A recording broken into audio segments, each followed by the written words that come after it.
Welcome to From the Ground Up, how to become profitable as a first-time practice owner. As many of you probably know, I'm here all the time, I feel like.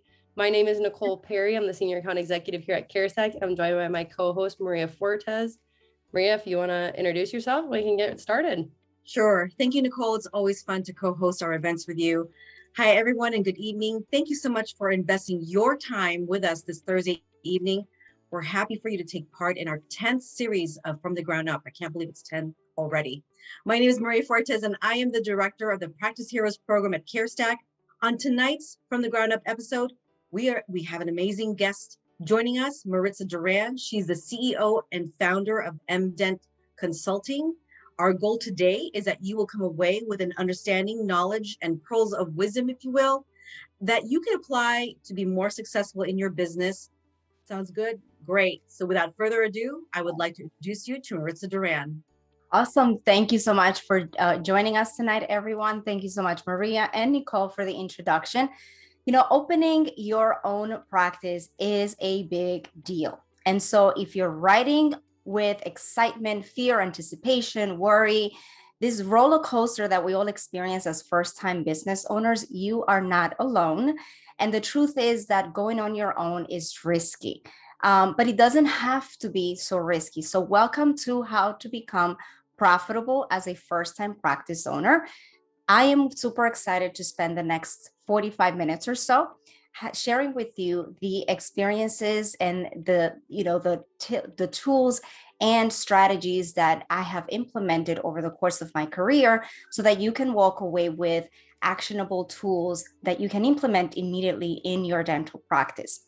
Now, whether you are doing a startup, whether you are doing an acquisition, or if you're simply just an existing practice, but you are a first-time practice owner and you've been going over this entire economic crisis and all the different challenges that we've been facing lately, this webinar is for you.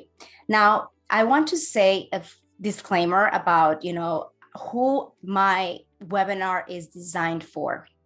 And so this webinar is for anyone, as I said before, who is thinking about starting their own practice for the first time, whether it's a startup, an acquisition, or if you recently started a practice and instead of thriving, your office is just surviving, especially with all the challenges that we're facing. Now, this webinar is not for the dentists who had mom and dad, who had exposure to working in a dental office, right? Because to me, these individuals had some leverage. You learn from having direct access to people that have been there and done it, whether it's your parents or your spouse, right? So disclaimer, this webinar is not for that individual that had leverage and was able to get exposure somehow to being in a dental practice. Instead, for me, and this is what it has been true for the dentists that I serve for the most part, and that I can relate to, and hopefully you can relate as a viewer yourself, is the dentist who is the very first person in their household to start a business. You don't have that exposure to someone in your family, right? Like I work with a lot of immigrants, for example. I'll share the story of one of my clients that I had just visited their practice. And they share with me the story of how when they met, they had an arranged marriage and they met prior to their engagement. And one of them said when they were very young, 10 years ago, my goal is to become a dentist. And the husband's goal was to be a business owner. And so they had no idea how to do this. One had a dream of being a dentist. The husband had the dream of becoming a business owner.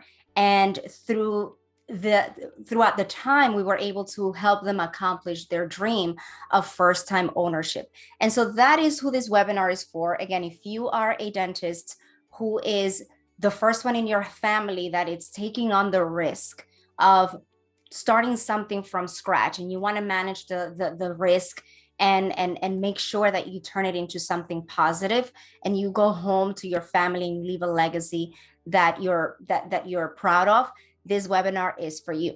Now, you may be wondering, who am I? Why should I listen to you? What do you have to bring to the table? I'll tell you a little bit about myself and the reason why you should stick around, because we have something really excited put together for you.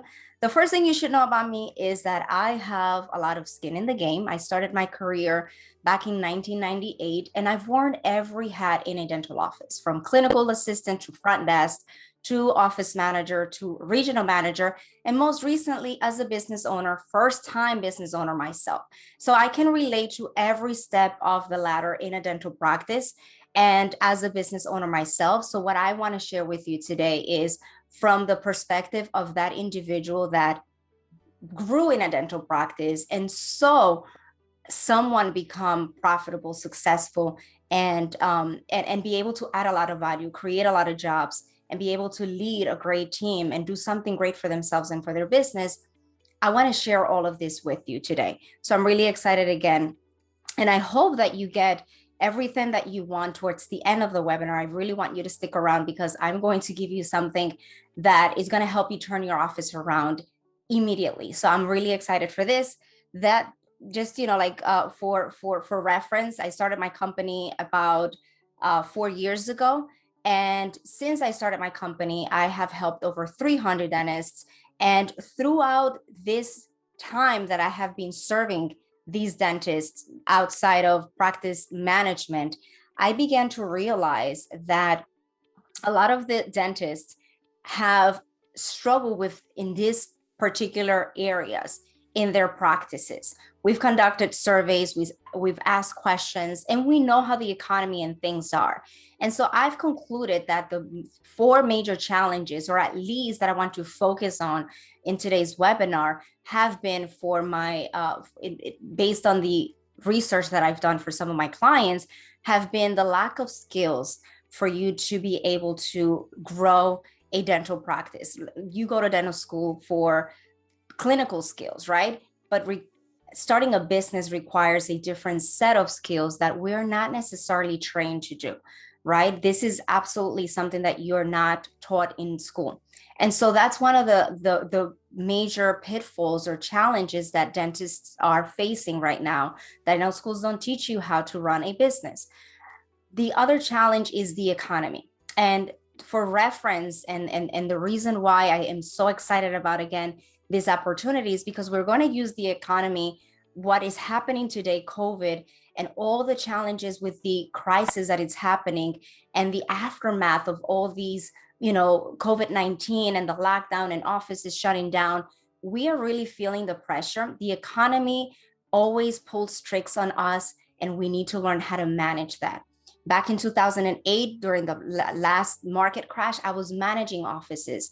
And so I was able to see firsthand all of the challenges with the insurances, with unemployment, with people switching around between one insurance company and the other one, people losing their jobs. It was a difficult time then.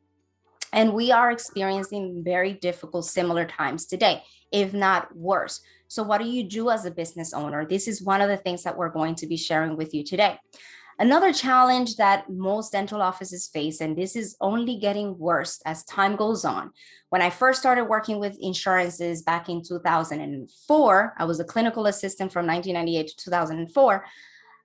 There were like a handful of insurance companies, but now as time goes on, insurances are becoming more and more powerful, and working as dental offices, having to work with them, can really hurt our bottom line if we don't understand them, if we don't make them an ally instead of an adversary, if we don't turn insurance as secondary to care, and we learn how to navigate through them by having our businesses. So that is also a challenge that dental offices face today that I want to touch on. And also the distraction. I think that one of the disadvantages of becoming profitable during this time has something to do with distractions. I think that there are so many opportunities and resources that can cause for us to get distracted and lose focus and not be able to concentrate and find this one mentor, this one individual that can guide us. And we're getting information and companies from everywhere who are just basically good salespeople. And if we are confused, we lose. And so I want you to learn how to navigate this and turn these challenges into actual opportunities, because that's exactly what I am about to basically focus on, how to turn the negative into the positive. There is, sorry, yes. I know that you're in a role, but you brought up some really great points there with respect to, what has happened throughout the years. And to be honest with you, I think that dentistry is also, there's a lot of resilience and grit. And that's if you know how to, I hate to use the word play the game, right? And you're right, a lot of the dentists that I work with as well, they've never gone to business school, if you will. And so, having somebody like you that's been in a lot of the positions and knowing the fact that you've helped other people, especially the providers, come across the finish line. I think you're going to, bring up some great tips here and pearls of wisdom. So thank you for saying that, because it really resonated with me. I was in the 2008 period too, where things were falling apart, especially in Southern California. So I just remember that. It 100%. And so, Yeah. there's a quote that I love that says, success is where preparation and opportunity meet. And with every challenge or chaos comes the opportunity.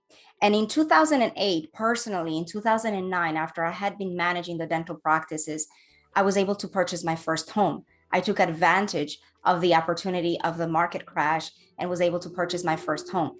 And for the company, the organization that I was working for, between the years of 2009 and 2004, we opened about 13 additional locations from what we had already. And so with preparation, you can build success, and you can take and turn chaos into opportunities. And that's what I want you guys to change that, shift that mindset, and think about what, not dwell on the negativity, but see and be able to replicate what other successful people have done, which is, again, the good news, part of the good news. So what are some of the good news, if you will? First of all skills are learnable. We all learn how to ride a bike. We all learned how to drive a car. If you can learn how to drive a car, you can learn any new skill, right? That's the good news. And so as business owners, in order for us to be profitable, in order for us to gain margin and be able to create that, like that security for our employees, and that brand that patients are attracted to us, and they're happy to come to us, we need to develop skills. Les Brown says, in order for you to do something that you've never done before, you have to become someone that you've never been before. And so for me, this is something that I'm always working on. And we were having this conversation before we went live on how we need to develop skills in order for us to meet the new requirements of who we are becoming, or who we envision ourselves to become. So you're going to get to who you're going to be 5 years from now. The question is, who are you going to be 5 years from now or 10 years from now? And we got to work from the beginning on developing these skills. The second opportunity is that success leaves tracks. The Bureau of Labor Statistics states that although dentistry has a 1% failure rate, we barely ever see doctors, 99% of doctors, who are happy and feel great about their jobs.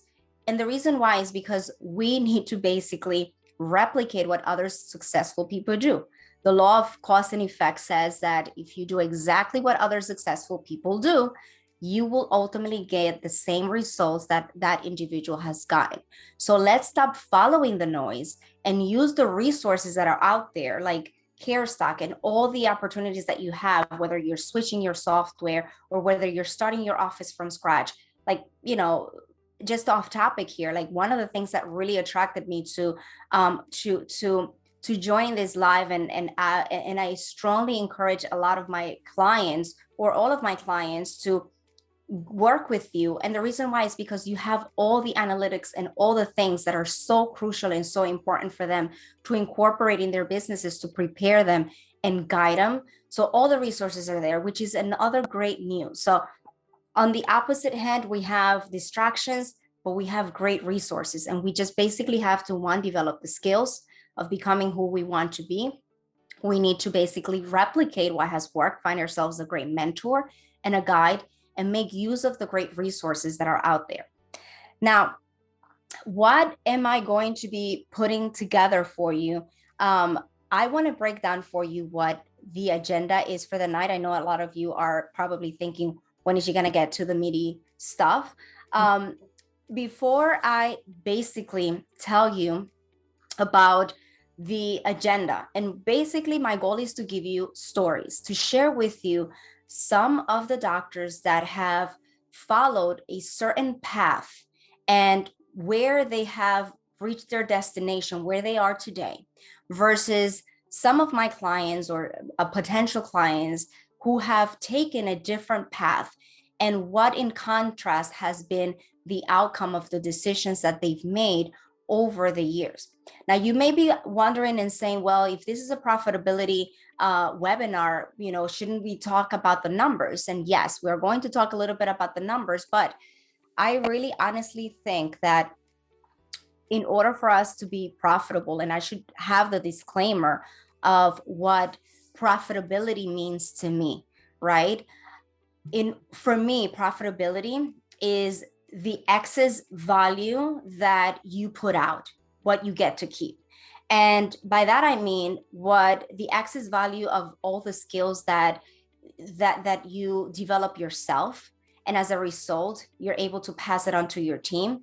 And then your team, from the excess value that you put onto your team and you reach their, you maximize their capacity to add value to then your patients, and that snowballs, continues to grow, that's your profit. So when we talk about profitability, I don't want you to think, it's just the numbers. The numbers is the result of following all the steps in a sequence of self-development, understanding the people that you work with, having that vision, and ultimately creating strategies that work in alignment with your business model and the community that you're trying to serve so that you can benefit and profit. This is this slide that I'm sharing with you guys right now is basically the framework that we use at MDent along with my team. The 5 key areas of profitability, we have sort of like processes or a proven process for each one of these areas that we follow for our dentists, whether again they're doing a startup and they're just trying to become practice owners for the first time. If they're practice owners and their vision is to do an acquisition or take over an existing practice, we go in and we follow. The process is different, but we follow this same hierarchy of needs, if you will, or this framework of the key areas of profitability. In today's webinar, I'm going to focus on 2, which is vision and numbers, because I feel that within the vision and within the numbers, you can walk away with, and my promise to you is I'm going to teach you by the end of this webinar how you are going to increase your profits in your practice by 30%. Okay. So stick around. I want to make sure that you get to the end of the webinar because I am going to be sharing with you and illustrating and showing you and walking you step by step what you need to do. So let's go over, and Maria, full disclaimer, I and Nicole, and I think I've told you these guys before, if I am like going on a roll and you need to slow me down, please do. And or vice versa. Are we on time? Good. Yeah, okay. No, we're good. Awesome. Perfect. So this is the 5-step proven process that I usually use to help my clients start and go from breaking ground to breaking $1 million in their practice as a first-time practice owner. First, we start with our vision. Why did you decide to start your practice? Where do you see your practice 10 years from now? Where do you see yourself personally in 10 years from now? How do you want your friends and family to describe you in 10 years from now? The community to describe you? What kind of legacy do you want to leave for your family? These are the questions that you need to ask yourself in order for you to be able to keep yourself anchored, because starting a business can be very overwhelming, very nerve-wracking. And a lot of times we don't come with the programming if we haven't been nurtured by someone or grown up with someone that already had a business that sets limitations on us, and we can easily give up and lose sight of where we are going and breaking that cycle for ourselves. Personally, I have my daughter and my mother. My mother grew up in my country. I'm from the Dominican Republic. I came here when I was 12 years old, and all I knew is I wanted things to be different. But I have become aware that I have a lot of the programming that was passed on to me by my mother. I don't have a lot of people to reference within my family that were business owners that I can basically replicate what they've done. So I've had to find myself a mentor. So a vision is extremely important for you to maintain yourself being pulled up instead of being pulled down. Because let's be honest, our families, as much as they love us and they have the best interest for us, sometimes their limited programming will also influence our decision makings and we can easily give up. So just to do an overview, this is the questions you need to ask yourself in terms of your vision. The second point that we touch is on people. Your team of advisors and the people that you hire, they are going to have a direct impact to your success. Your organization is the vehicle for everyone to be able to achieve their goals. And again, we were talking about this before with Maria and Nicole about how I was able to learn from someone that mentored me as an employer and create that unconscious alignment where I was growing, and it was a mutual growth journey for both of us. And I want all of my clients and all of you watching to shift that mindset in order for you to get the most out of yourself and your employees in order to increase your profitability chances.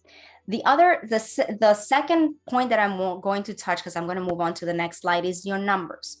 You need to know your numbers. I know you didn't go to dental school to learn accounting, but if you have made the decision to start your own business, I urge you to start getting familiar with the numbers. Now, what numbers are important for you to consider as a first-time business owner? What is it going to cost you to start your practice? How many patients do you need to see to cover those expenses in your practice, and at what cost base? How are the insurances reimbursing you? Do you need to accept insurances in your practice or not? How are they going to influence your dental practice?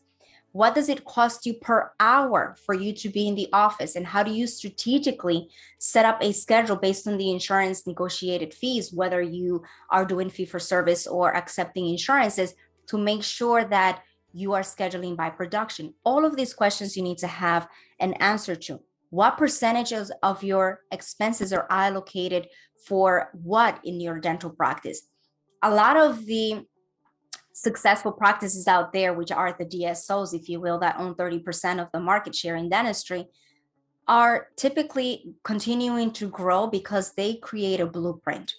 And this blueprint is driven by the numbers for the most part: vision, goals, and numbers. And so that's what I want to pass down to you today, based on, again, my personal experience, so that an observation from working with people that went from one office to 20 locations, so that you can also replicate replicate that and incorporate it within your practice. Now, a quick overview of the other, hierarchy of needs. You have to constantly offer training and development to your team. No one loves being thrown into a new position without understanding goals, without understanding expectations and how to reach them. So you owe it to yourself as a first-time business owner to create an onboarding program to help your employees start off on the right track. And again, systems, which is important. Systems is basically what you do and how you do things, right? Systems are repeatable processes that are required for you to run your business the way that you want it to be run. And it takes time and energy at the beginning, but it's time well spent. So do not overlook at this.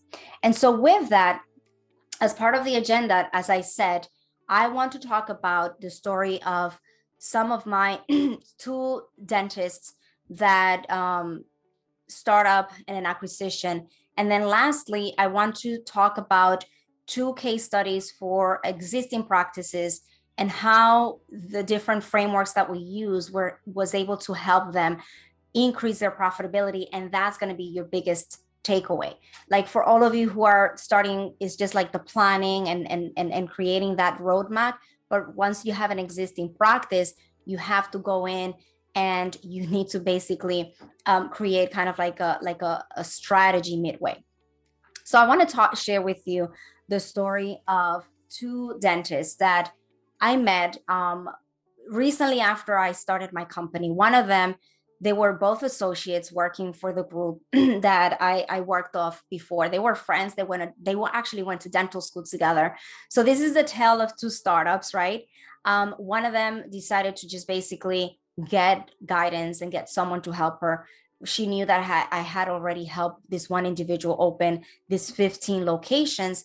And so for her, it was just convenient and easy for her not to have to reinvent the wheel and just basically say, hey, Maritza, can you help me put together a plan? I'm thinking about starting my practice for the first time. What do you recommend we do? How should we sign up with insurance companies? Can you help me with the negotiation?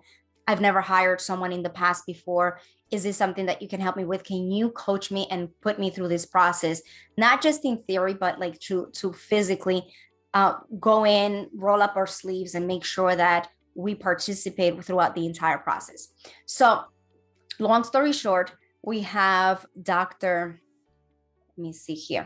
We have Dr. B on the other hand.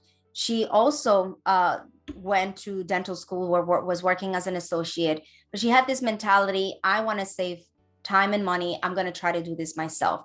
Both young moms with their husbands working with the dream of practice ownership. One took the route of basically trying to do things herself. So when I work with Dr. S, with Dr. Smith, she basically said, my friend just started her practice. She did pretty much everything by herself, but she's struggling. She's not getting patients. She needs help. And when Dr. B reached out to me, she was, I think, almost a year into her practice. And she said, I want you to treat me as a startup. And at that point, as much as I wanted to help her, I felt like she had signed up. She reached out to the insurance companies and accepted whatever fees were thrown at her. So there was nothing. You had to wait at least 2 years. When you are trying to renegotiate your fees 2 years down the line, you're not going to be able to get them up to market. You have to understand how insurances work and how they impact your business. The other, mistake she made was not creating alignment between the office that she had selected and her business model. So she had this mentality, I want to basically not work with this insurance or that because I'm not familiar with it, or but there was no alignment between her desired business model, the location that she had selected demographically, or did she have a plan in order to attract those patients and to justify her out of network status, if you will. The front desk that she had hired, literally, Maria, when I walked in, I said, you have like a yellow line that says like a crime scene here with your front desk. The girls smell like pure cigarettes, like was missing premolars. And I said, how could you, a fee-for-service wannabe dentist, yes, hire someone that it's like not in alignment with your business just because she knew insurances? These mistakes can cost you your business. So where is Dr. S today? Dr. S is working 4 days a week, taking a month off. She made $1 million the first year. She had tons of patients pre-scheduled prior to her soft opening date, all because she actually replicated something that had worked before. She was not reinventing the wheel. She got the guidance. She was flexible, and she was developing herself, hiring the right people with the right guidance. Dr. B, unfortunately, after COVID, had to close down her practice. There was little accountability. It was always pointing the finger. It's the vendor, it's the front desk. I give them everything they need. The patients don't show up. The victim mentality in a lot of dental startups, it's a killer. You're not going to attract the right people. People are going to come into your practice and feel insecure and know that you're scattered. We are drawn to people that seem collected, that show confidence. And if you are basically all over the place, and this happened to me, like my first assistant that I hired, I didn't know what to give her as assignments. I was all over the place. So it didn't work out. And it wasn't that she was a bad individual. It wasn't that I just didn't have the skills at the time. I was just scattered as a new business owner. And a lot of dentists suffer from this. And you need to work on doing that self inventory to assess your skills and where you're lacking, to make sure that you create that alignment between your internal, confidence, if you will, and the external, because energy is contagious and people are either drawn or they're going to stay away from you. And so that's where they are. One had to shut down her practice. The other one is thriving, really doing well for her family, for her patients, for her community, really excited for her success, and really saddened by the fact that there was a mother, a wife, an entrepreneur that I could have helped, and I tried to help and I just couldn't, because she had made so many prior mistakes and she did not have the right mentality. So work on your mentality, because that's absolutely crucial for that. So this here, I wanted to Maritza, what you yes. just said was hard truths, hard knocks truths. And I think I'm so glad that you're able to share that, because I think those are things that we just don't talk about, right? Because we're always into the day to day. But thank you for that. And we had somebody say that was a great parable, by the way. Oh, thank you. Yes. Mm-hmm. Awesome. So I wanted to share, before we move on to the case study for the acquisition, a couple of pro tips that I think are extremely important for us to be able to share with you. And the first one is, like, work on a written plan for yourself. I always recommend this book, Traction. I'm a self implementer, and I did the EOS, mission vision for myself, for my company. I share it with my team just so that we can all use MDent as the vehicle for us all to grow and to keep ourselves accountable for that. And a business plan. Once you select your office, you want to make sure that you're flexible and you create alignment between your selected site and what the demands of the community are, right? Because you cannot impose yourself or your business model onto a community, because then they're not going to be giving you their business, right? The purpose of a business is to find something that the people need and want, that are willing and can afford, and that you have the means to attract them and be able to deliver on those promises. And so you're going to be miserable if you're not doing the dentistry that you love based on the selection of your site. And you have to be very mindful of that. So a personal business plan, a business plan as well is important. Create alignment between those locations. What else do we have here? Hire a team of advisors.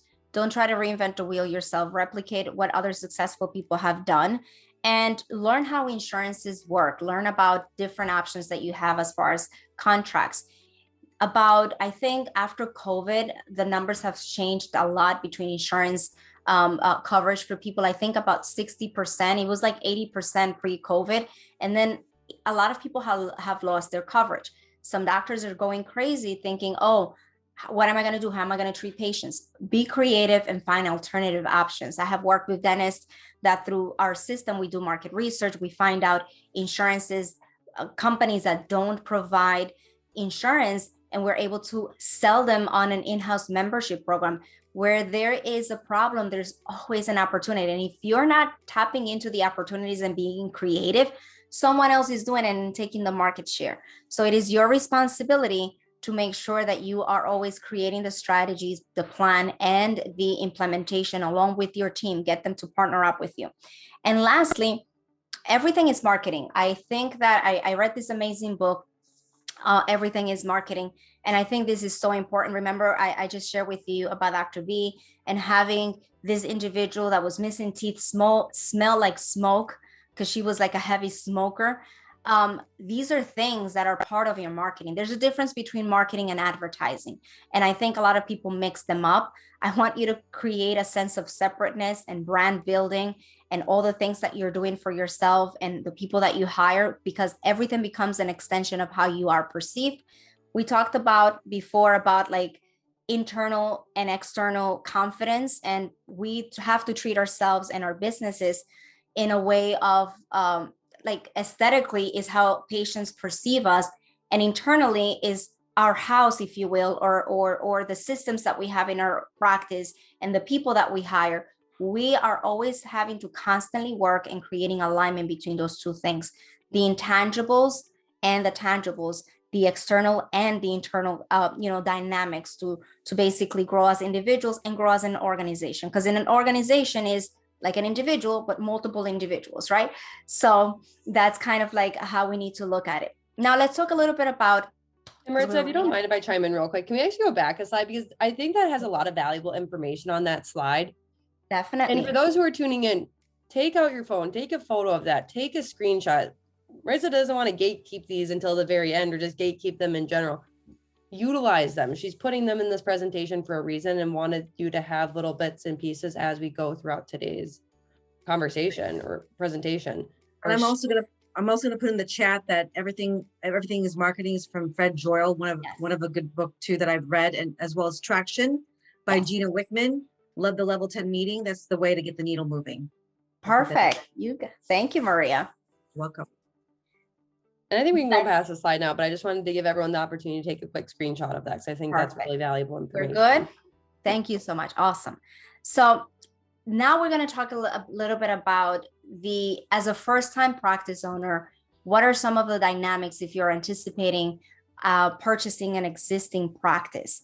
And I was at a panel of experts for a group recently, and they were talking about projections about by 2025, there's going to be a shift between acquisitions and startups because they're anticipating, I forgot the number, how many people are retiring because of COVID.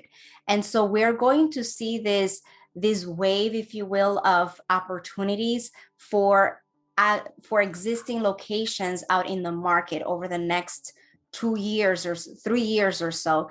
And so again, when these opportunities come to light, being prepared is going to be the pathway for us to be able to take advantage and to turn them into something positive.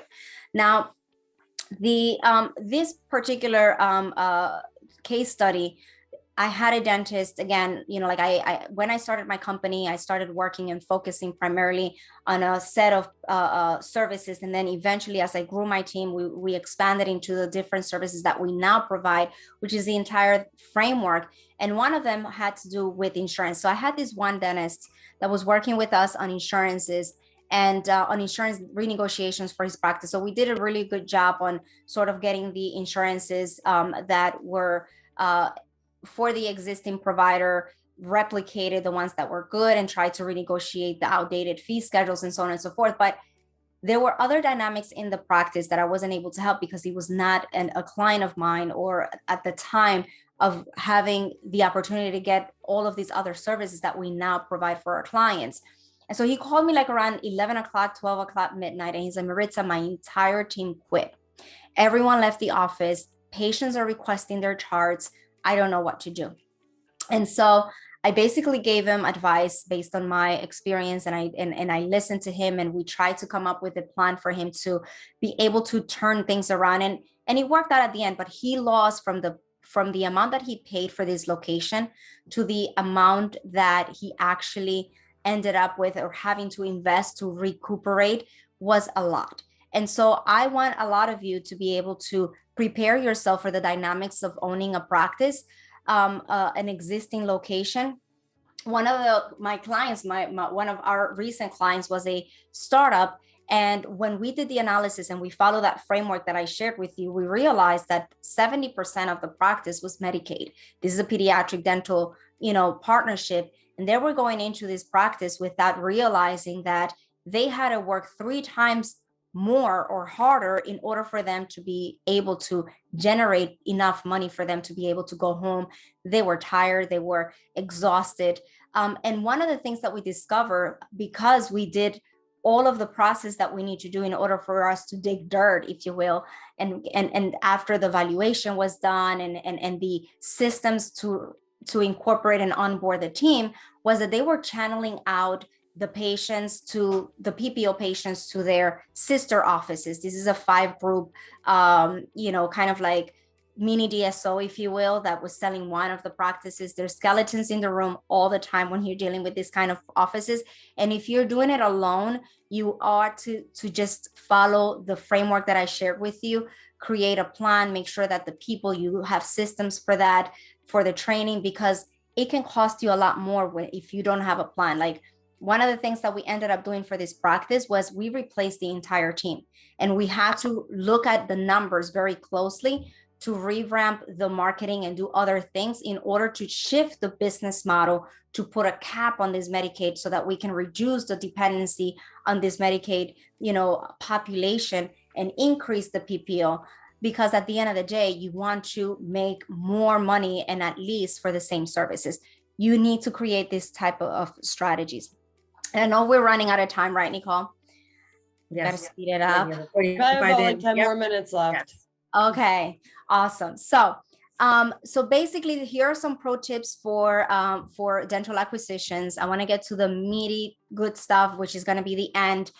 So take a picture of this, Nicole. Let's advise the people. The first thing you need to do is, if you're considering an acquisition, get a third-party company to do evaluation. There's an 8-point system that I took a course. I have the information somewhere around here, but you have to analyze the seller's office private fees, the insurances that they're participating with or not, create that alignment between their business model and yours. And also take a look at how much the seller was able to keep, not make. One thing is our ability to produce.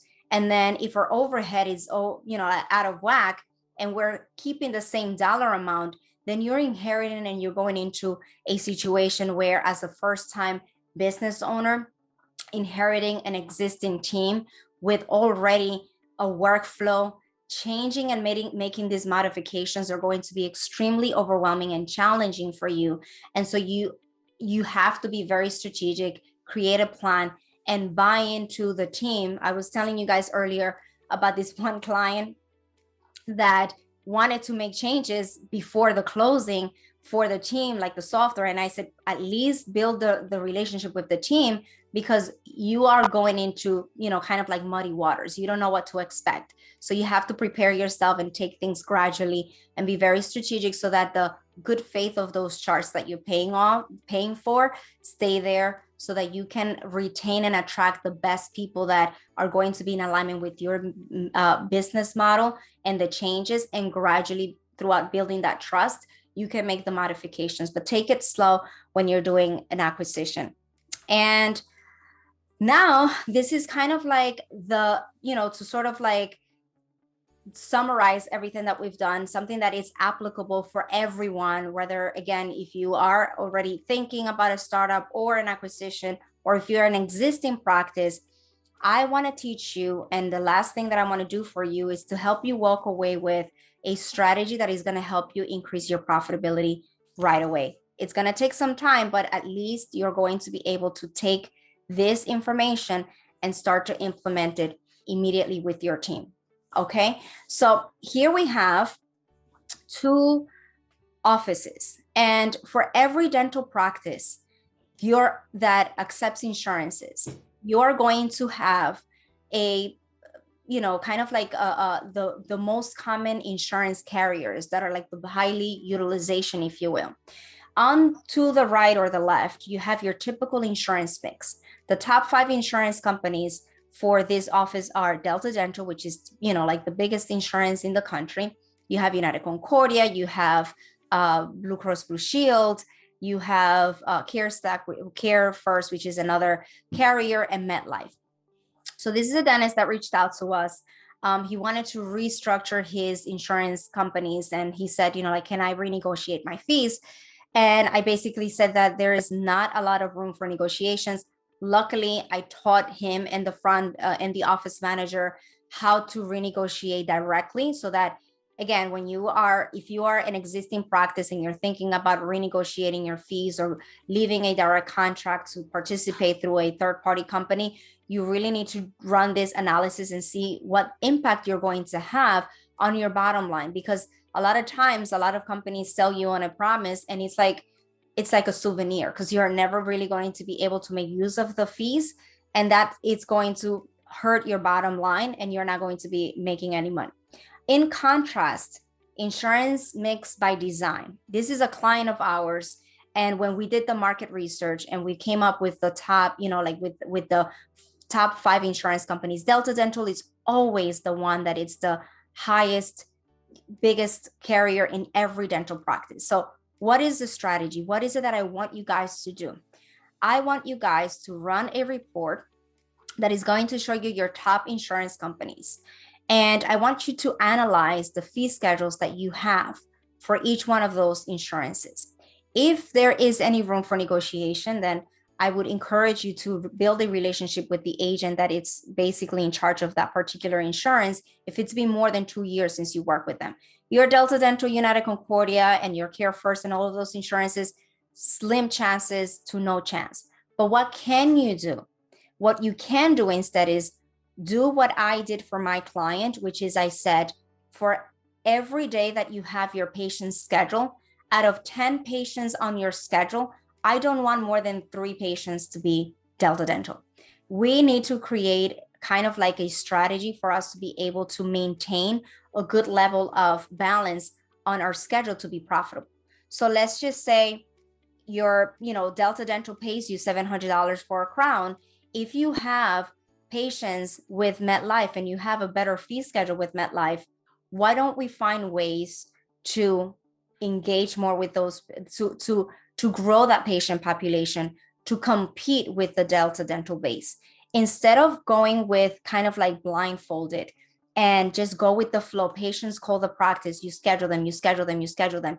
Be mindful of the reimbursement and create a strategy of insurance participation and scheduling by design. My dentist here built a practice and made $1 million in her first year. And if you see the write-off on top, it's very little. Yes, Delta Dental is still the biggest insurance in the area, but we have created an entire strategy plan for us to grow and maintain that competition between those 2 networks, between the Delta Dental and the MetLife. So here are some pro tips. You guys can take your picture because I know that we have run out of time and we have to get to the questions if there are any. So basically, you want to analyze your office's numbers, and CareStack is a great way for you to do this. Run these reports, analyze them, find out how you're contracted, see if there's any room for you to increase those fees, and then also start creating a strategy for you to manage the scheduling so that you can create insurances to work for you, not against you. At the end of the day, you want to serve the patients, you want to serve the community, and you want to make sure that that you stay true to the reason why you decided to own your practice. But you need to do it in a way that makes financial sense to you, and you're still adding value to the patients, you're still adding value to everyone, but at least you're not going home dying at the end of every day, right? So let's talk about what we've learned. I basically just finished sharing with you actionable tools and hacks that I use to help turn offices around that you can immediately implement in your business in order to ensure that you are increasing your profitability. And so I hope that this has been, helpful to you, whether again, you are thinking about starting from scratch, or if you're doing an acquisition, or if you just basically need to make sure that you stop surviving and you just basically want to thrive in your practice. Fritz, I think you said so many valuable things, and I think it's so important to note. I mean, there's a few things that I live by, like don't make the same mistakes if someone's already made them, learn from them. Right. Don't reinvent the wheel. Seek out expert help always. I'm a big believer in that. Perfect example. My furnace broke, even though I replaced it last year, like right before this call. I see my husband trying to fix it. I'm like, yep, I'm just going to call the people real quick. Leave it to the experts. Sometimes experts are more helpful in the situation. You might just make it worse. Love you, but it might make it worse. Yeah, I'd like to add to that too, with respect to knowing your numbers and looking at the data. I'm a firm believer of that as well. This will help you make more informed decisions, right? Wait, aren't you always the one that says you can't fix what you can't measure? Yes, most definitely. But you just need to take a look at the data. Don't be afraid of the numbers, because the best way to run your business is knowing where your numbers are, knowing where you're at. And then secondly, one of the things that you said, Maritza, I worked for a large group, if you will, in Southern California, and with Southern California, the business mix is all insurances. So we did the exact same thing, where we did a lot of smart scheduling, knowing who our employer groups were, because there was a lot of employer groups around us, and the types of insurances they actually had for their employees. So it's just very important to be kind of keen on that, and then train your staff to look for those things, if you will. So 100%. this is how we can get you connected. So for those of you out there that would like to connect with Maritza, take a picture of this as well. This is where you can contact her. You've got your phone number as well as your website. And I got to tell you, it's really great to see somebody who's actually had lived and worked in the trenches. I mean, what, you started 16? My goodness, you grew up in Yes. the industry, right? I know. And I also dentistry so much that it's almost kind of like a passion of mine to give back to dentistry, because honestly, dentistry to a certain degree saved my life. I was able to accomplish so many things by working in dentistry that I just want every dentist out there to succeed. And if I am able to help anyone, by all means, reach out to me. I am just a phone call or an email away. And yeah, it's amazing. Thank you so much, guys, for having me. Nicole, thanks so much for co-moderating. We've had a great time, and thank you so much, and see you all again next month. Thank you, guys. Thank you for having me. Thanks. Everyone, have a good night. Bye-bye.